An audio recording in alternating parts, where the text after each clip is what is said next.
When you look at the 100 years of movies that they've made, there were a lot of examples of really risky bets, right? And that sort of set the tone for me anyway, as a storyteller. What was the most surprising fact you learned about Warner Brothers during your research for this massive project? As a student of history and business and art and innovation, I found that the one word that really stood out was risk, and how much risk taking the brothers did from the very beginning.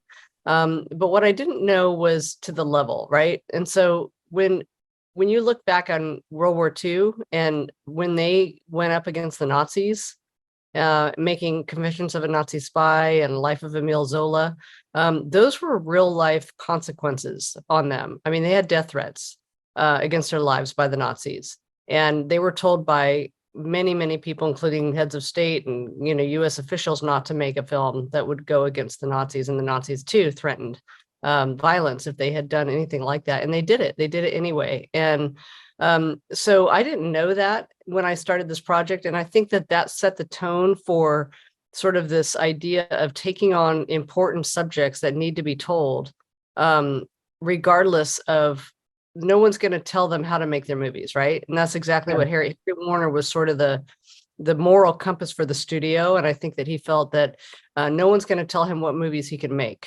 and that boldness and that brashness and that commitment to quality and to morality was what made me sort of fall in love with the studio in a way that I hadn't before, because at that point they continued to do other films that were very challenging. And when you look at the 100 years of movies that they've made, there were a lot of examples of really risky bets, right?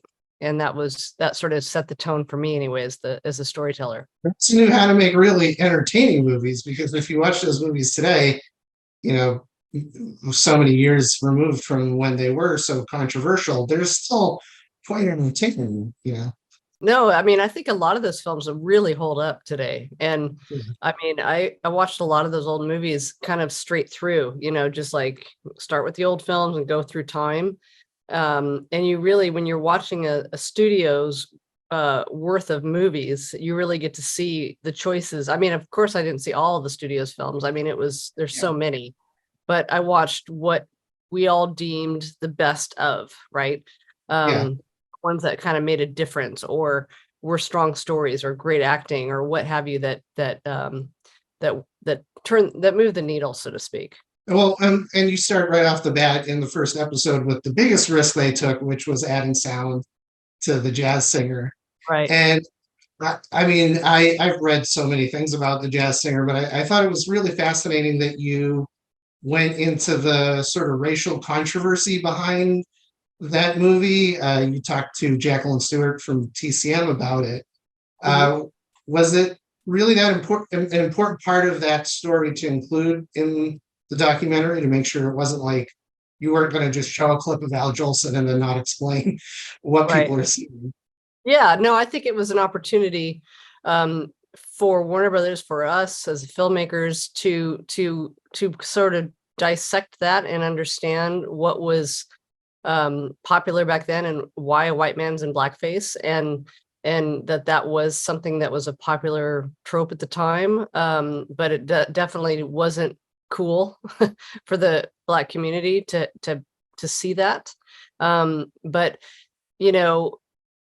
I think it was just one of those subjects that we needed to address and hit head on, right? And hear it from historians, and even LeVar Burton, who was very outspoken about it. And so I think it was something that we all felt was the right thing to talk about, rather than just sound. And speaking of LeVar Burton, I did like the segment on Roots. I think so many people think of Warner Brothers as a movie studio, but the television aspect of it, I was really impressed that you didn't shy away from that part. Especially Roots was such a cultural phenomenon, and to have LeVar Burton talk about it was fascinating. Was it important to get that, all of the aspects of the things that the studio had made to make sure you're covering more subjects than just the movies. Yeah, I think it was important. I mean, Roots was so important to not only to television, but it was an important subject to audiences around the world. And as LeVar speaks about it, that this was transformative, not just for Black people, but for white people, right? And that people had not seen the story told from Black slaves' point of view, with the white people as the antagonists, as the bad guys. And that no one knew how people were going to react to that TV show. But it was such a phenomenal hit. I mean, top ratings all week long, and the risk that the executives took to book it, in 5 consecutive nights, that hadn't been done before, Yeah. really. And so That's crazy to think about in today's terms, like dedicating the entire block of a week to that one event. I know. I also love, I personally love inside baseball show business stuff. And I didn't really know about the history of the executive changes at the studio after the brothers left or retired or forced retiring in Jack's case. Yes. What hope that the average viewer who isn't sort of like dialed into that kind of thing, what do you hope they get from the executive changes and how the studio changed over the years? Like what do you hope that they get from that, from going into that story? I'm a student of business. I've told many stories about leadership, leadership of creative entities and enterprises, from Steve Jobs to John Lasseter to Pixar, to George Lucas and ILM, to Hearst, Frank Bennick, to Walt Disney and Ub Iwerks, my grandfather. The founding stories of innovation, these founding stories of business are so interesting to me. These underdog stories of risk and vision and ultimate success, trial and tribulation, underdog stories. This is definitely that. And I feel like this was an underdog story of epic proportions, because it started with these 4 immigrants and how they saw this nascent film industry and thought, hey, let's get a piece of that. Let's see what we can do with it. And the fact that 4 brothers whose father said, stick together no matter what you do, and you will be successful.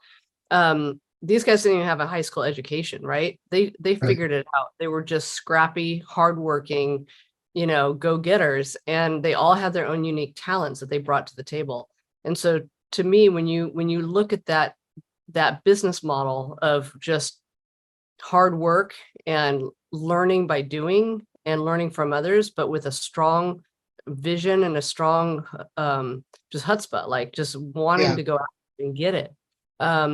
That's what made them who they were. And so I just think that to read and to watch a lot of the original material from Jack and from Harry in the archives was fascinating. But then to interview the executives that I did, well, not Steve Ross, obviously, but just Bob Daly and Ellen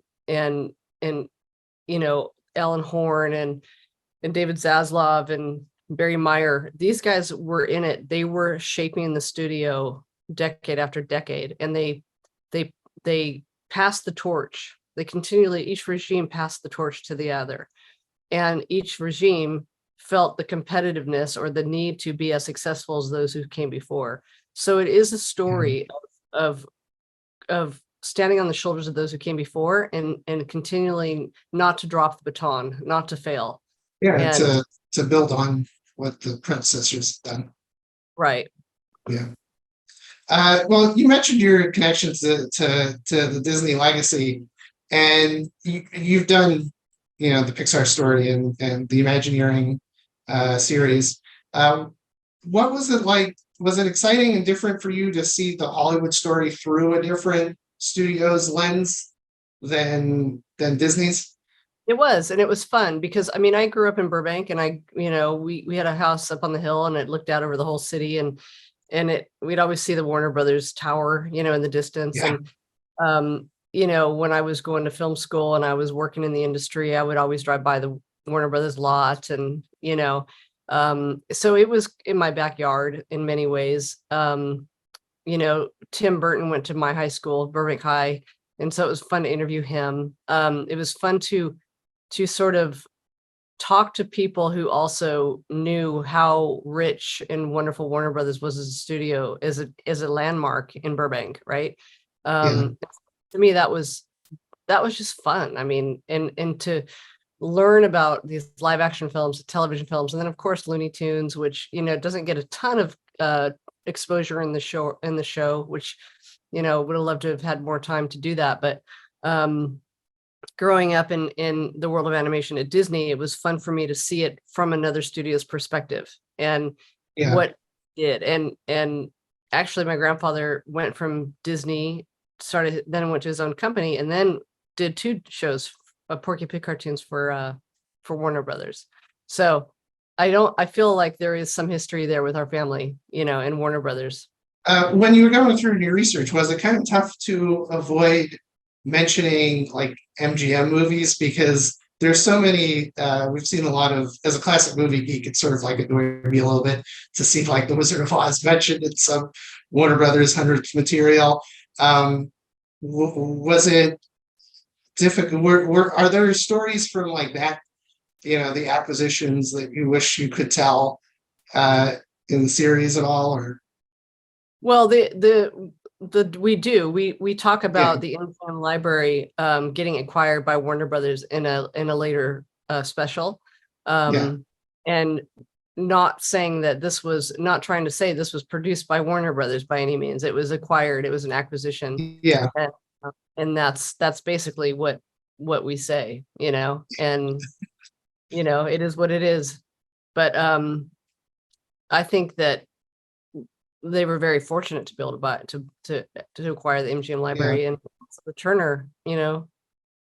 Turner's whole library and CNN. And I mean, it's just the business of show business is truly remarkable when you look at it through 100 years of just constantly acquiring, from record companies to animation to ultimately, when Steve Ross comes in and he starts buying up all these other entities and goes into gaming, and it is the world of entertainment, and there's a lot of hits and misses in entertainment, and that's kind of the lesson that you come away with, I think. It's a great note to end on, the lesson of Warner Brothers and Hollywood itself. It's just an endlessly fascinating story, and I can't wait for your next studio documentary, because that's going to be exciting. Well, thank you. And the DC documentary is already done, and you'll be hearing more about that soon. Cool. Well, thanks, Leslie, and wish you the best of luck on the next DC project.